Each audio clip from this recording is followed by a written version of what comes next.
Après cette nuit, j'ai bien cru que je ne reverrai jamais Sans ou Papyrus. Cette expérience a grandement influencé ma vie. Et après, j'ai consacré mon temps à servir les gens dans ce bar, comme mon père le faisait depuis que j'étais né.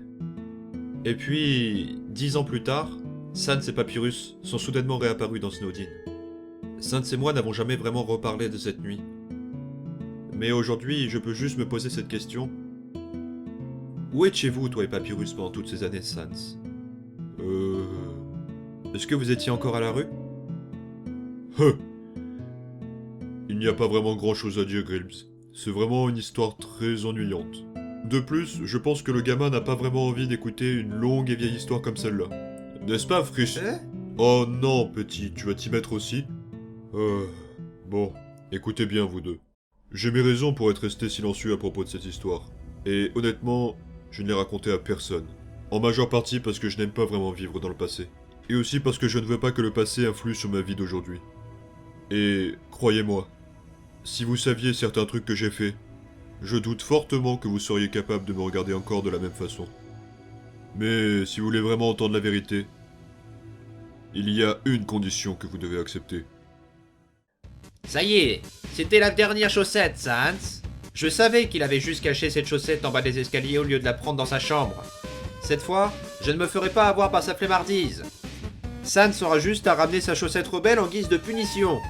Et ce n'est qu'une question de temps pour que moi, le grand maître organisateur Papyrus, imprègne une bonne fois pour toutes les bonnes manières dans son crâne. Non mais sérieusement, que ferait Sans sans... Mais si vous voulez vraiment entendre la vérité, il y a une condition que vous devez accepter. C'est que vous ne direz pas un seul mot à Papyrus de tout ce que je vais vous dire maintenant. Sans? Quoi? Sans, pourquoi veux-tu cacher ton passé à Papyrus? En tant que frère, il mérite de connaître de telles informations. Pourquoi ne pas tout simplement lui dire la vérité à lui aussi? Ce n'est pas si simple, Grilby. Mais bordel, qu'est-ce que tu dis? Sans, il fait partie de ta famille autant que nous. Je suis sûr que Papyrus pourra comprendre tout ce que tu diras. Je ne connais rien du tout sur ce que j'ai fait. Tu ne peux pas comprendre ce que ça fait, même maintenant.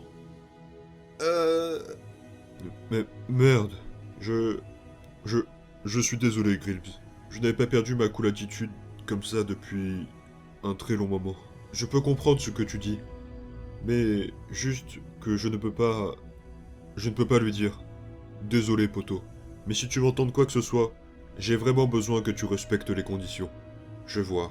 Eh bien, je suppose que je vais devoir les accepter.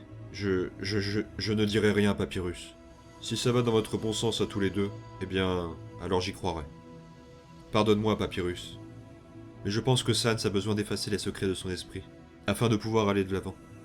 Bon, eh bien petit, j'imagine que c'est ton tour maintenant. Je suis désolé de te demander ça. Je sais à quel point Papyrus et toi vous êtes proches. Mais si tu es déterminé à entendre cette histoire, alors j'ai besoin de ton accord. Super bien, Frisk. Tu as même impressionné le grand chef Papyrus. Nyeh. Tu promets que tu ne diras rien à Papyrus. Mais tu sens la culpabilité s'écraser sur ton dos. Bon, eh bien... J'imagine qu'il n'y a pas de retour en arrière maintenant, hein?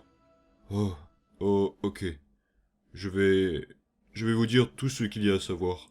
Sur mon frère et moi. Vous devriez aussi vous mettre à l'aise. Cette histoire n'est pas une histoire de balade. J'imagine qu'il est temps de briser les os, alors. Hein? Oh, les gars, je n'avais jamais eu le trac auparavant. Sans, qu'est-ce que tu essayes de me cacher? Commençons avec la bonne vieille méthode. Il était une fois, les monstres et les humains vivaient en paix.